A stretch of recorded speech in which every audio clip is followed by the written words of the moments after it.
Shalom Bapak Ibu, Saudara yang diberkati Tuhan. Salam sejahtera, salam sukacita, salam kekuatan yang baru di dalam Yesus Kristus Tuhan. Haleluya. Bapak Ibu, saya pengen kita merenungkan firman Tuhan dengan tema berjagalah. Saya mengambil tema ini, saya teringat ketika saya vlog di kaki Gunung Sinai. Kemarin saya ikut rombongan yang ke Holy Land. Di kaki Gunung Sinai, saya sama istri vlog. Saya lupa apa yang dikatakan waktu saat itu. Tapi ketika saya coba ingin tampilkan, saya ingin sharekan vlog saya ini di IG, Instagram saya setel lagi, saya kaget. Ternyata yang di akhir perkataan saya di vlog itu sama yang saya sampaikan ketika saya diminta untuk sharing firman Tuhan di hari keberapa saya lupa, di perkumpulan itu. Karena setiap pagi kita ada doa bersama, mendengarkan firman Tuhan.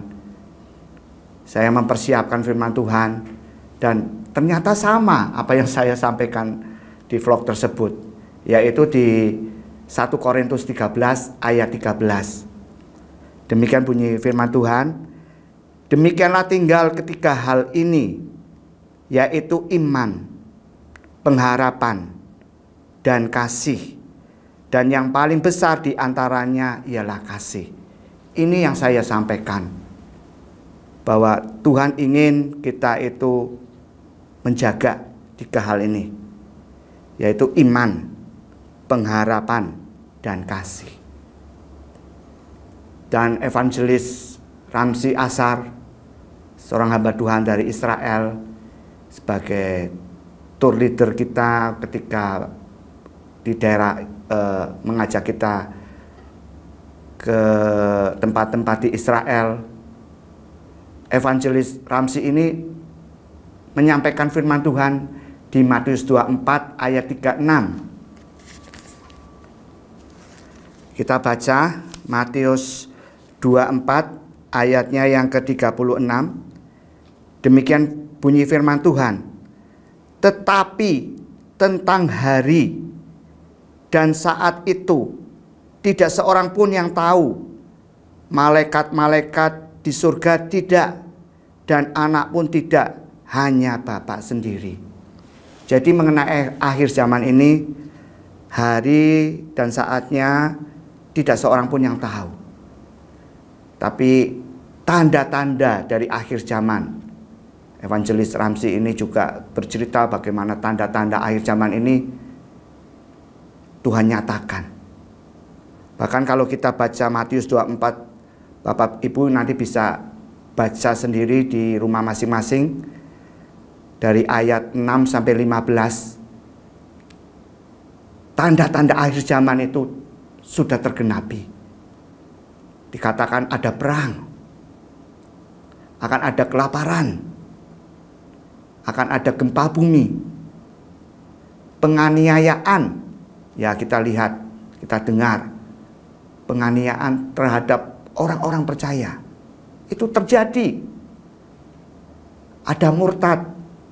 Ya, beberapa anak Tuhan yang tidak menjaga iman, pengharapan, dan kasihnya.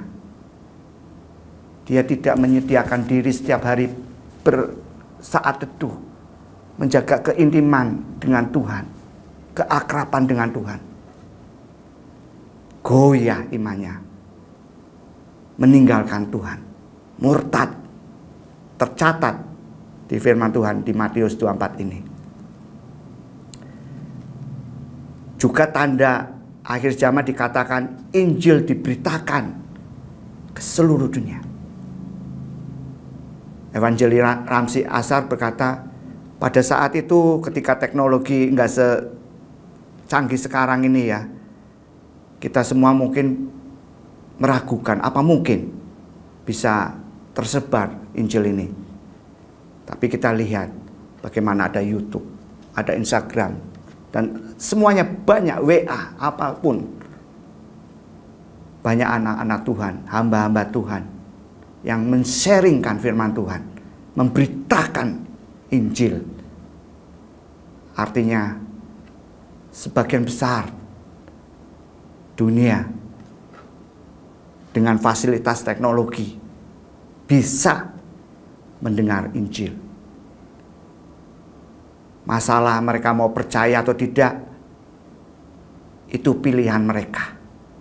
Mereka mau membuka hati bagi Kristus atau tidak. Tapi Injil sudah diberitakan. Dan tanda juga akan muncul pembinasa keji, antikristus. Ya, akan muncul. Dan saat ini saya ingin menyampaikan, kalau kita melihat tanda-tandanya itu sudah tergenapi, apa yang harus kita lakukan? Saya mau katakan, berjagalah. Berjagalah Bapak Ibu. Saya sendiri juga terus mengingatkan diri saya sendiri untuk terus berjagalah. Iblis seperti singa yang mengaum, yang mau menerkam orang-orang percaya. Kita mesti berjaga.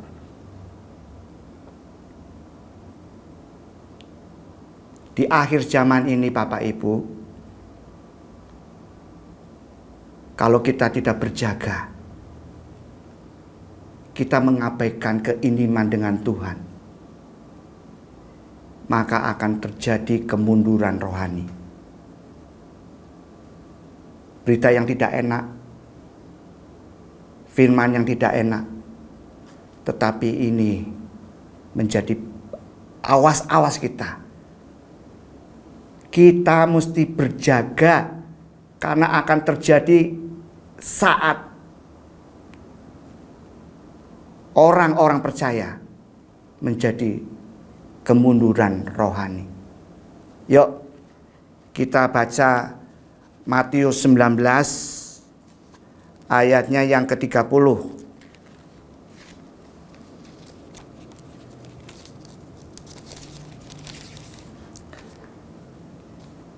Demikian bunyi firman Tuhan. Tetapi banyak orang yang terdahulu akan menjadi yang terakhir, dan yang terakhir akan menjadi yang terdahulu. Saya bacakan dalam terjemahan bahasa Indonesia masa kini. Demikian bunyi firman Tuhan. Tetapi banyak orang yang sekarang ini pertama akan menjadi yang terakhir, dan yang sekarang ini terakhir akan menjadi yang pertama. Saya coba renungkan dan cari apa penyebab terjadinya kemunduran rohani Bapak Ibu Saudara semua. Ada dua hal. Yang pertama, ketika saya cari, didapatkan kata kekecewaan. Ya, mari kita renungkan baik-baik Bapak Ibu. Kekecewaan bisa menjadi pemicu kita mengalami kemunduran rohani. Kekecewaan bisa timbul dan ditimbulkan oleh iblis melalui apapun juga. Melalui pasangan hidupmu, melalui hamba-hamba Tuhan, bahkan gembala sidang. Bisa Bapak Ibu, iblis bisa membuat kekecewaan terhadap anak-anak Tuhan dengan menunjukkan sesuatu yang sebetulnya kalau kita mengandalkan Tuhan dan pihak pada Tuhan dan mengandalkan firman-Nya, mestinya tidak muncul kekecewaan. Tapi iblis sengaja kejadian, masalah, perkataan, perbuatan dibuat iblis untuk menjadi anak-anak Tuhan kecewa. Karena punya misi. Anak-anak Tuhan harus mundur rohaninya di akhir zaman ini. Anak-anak Tuhan mesti tidak berakar, bertumbuh di dalam satu gereja lokal. Anak-anak Tuhan tidak lagi menyediakan diri untuk bersaat teduh karena faktor kekecewaan.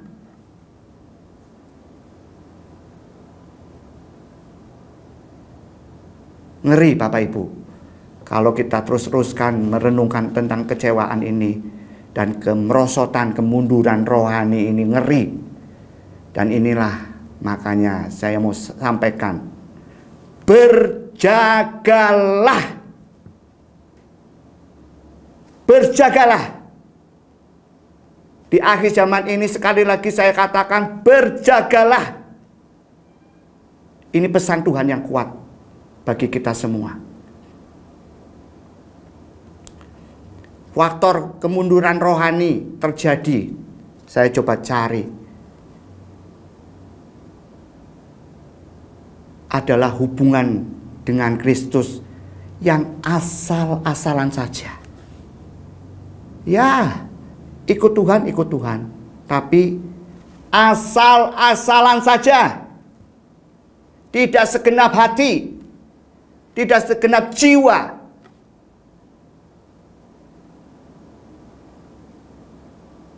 KTP bisa tertulis Kristen.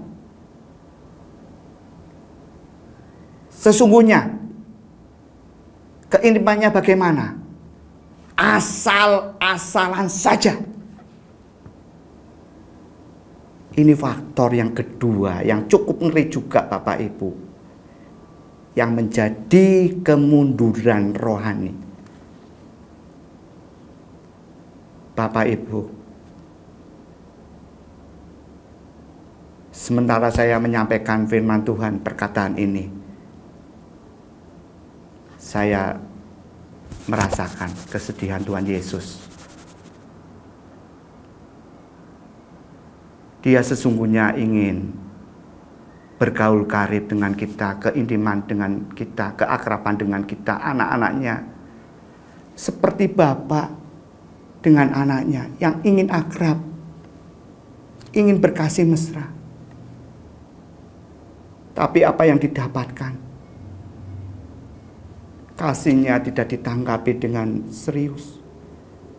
Kasihnya dikecewakan dengan keakraban yang asal-asalan. Bapak Ibu, coba berdiam diri sejenak. Rasakan kekecewaan Tuhan Yesus, kesedihan Tuhan Yesus, karena kita asal-asalan di dalam menjalin keintiman, pengikutan kepada Kristus. Tuhan sedih saat ini Bapak Ibu, karena Dia melihat ketika kita asal-asalan, sudah pasti akhirnya terjadi kemunduran rohani. Berjagalah.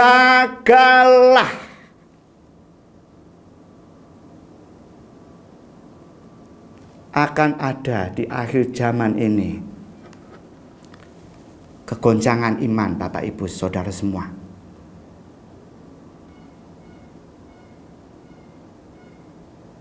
Tuhan Yesus ketika datang kedua kali dan waktunya sudah semakin dekat, Dia ingin mendapatkan iman ketika Dia datang lagi yang kedua. Mendapati iman di bumi ini. Melihat anak-anaknya terus bertekun di dalam iman. Bertahan di dalam doa. Yuk kita baca Lukas 18 ayatnya yang ke-8b. Demikian bunyi firman Tuhan. Akan tetapi jika Anak Manusia itu datang. Siapa Anak Manusia? Yesus Kristus Tuhan. Itu akan datang. Apa yang dia inginkan? Adakah ia mendapati iman di bumi ini? Bapak, Ibu, Saudara, saya juga terus mengoreksi, menjaga. Iblis sedang menggoncangkan iman kita dengan persoalan, ya, suami istri dibikin geger, dibikin ada masalah, percekcokan, supaya keluarga Kristen tidak rukun, perselingkuhan terjadi di keluarga Kristen, supaya apa? Keluarga Kristen pecah. Begitu pecah, terjadi kegoncangan iman, kegoncangan rohani, kemerosotan. Tuhan datang, sudah tidak ada iman lagi kepada Tuhan. Kengerian Bapak Ibu ini.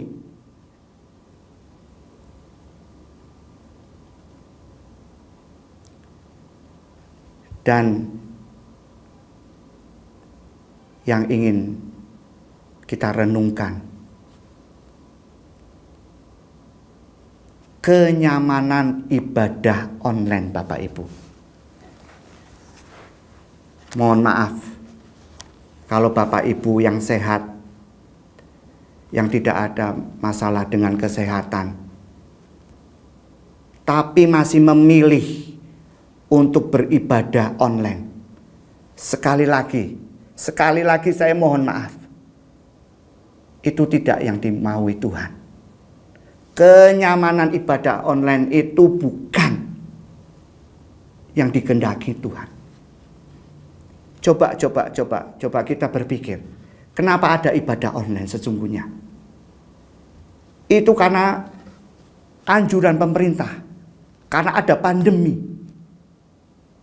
yang membatasi untuk kita berkumpul, berjumpa dengan orang-orang. Tujuannya supaya tidak mewabah pandemi COVID itu. Benar, ada lockdown, benar. Sehingga ibadah-ibadah di gereja yang biasanya diadakan secara onsite dulu sebelum ada pandemi, dialihkan menjadi ibadah online. Tujuannya seperti itu. Namun ketika pandemi itu reda dan kebebasan untuk beribadah dibuka, coba Bapak Ibu tidak menutup mata. Bahkan mungkin di antara Bapak Ibu yang melakukannya masih beribadah online. Kenyamanan ibadah online terus dipertahankan. Apakah itu Tuhan yang kehendaki Bapak Ibu? Mari kita baca Ibrani 10 ayat 25. Demikian bunyi firman Tuhan. Janganlah kita menjauhkan diri dari pertemuan-pertemuan ibadah kita seperti dibiasakan oleh beberapa orang. Tetapi marilah kita saling menasehati dan semakin giat melakukannya menjelang hari Tuhan yang mendekat. Bapak Ibu, coba kita mau terbuka dengan diri kita sendiri. Apakah lebih hikmat mana lebih kusuk mana ketika kita beribadah secara online atau onsite? Bapak Ibu bisa menjawab sendiri. Dan Tuhan inginkan jangan meninggalkan pertemuan-pertemuan ibadahmu seperti yang dibiasakan oleh beberapa orang. Tetapi marilah kita saling menasehati. Dan semakin giat melakukan apa?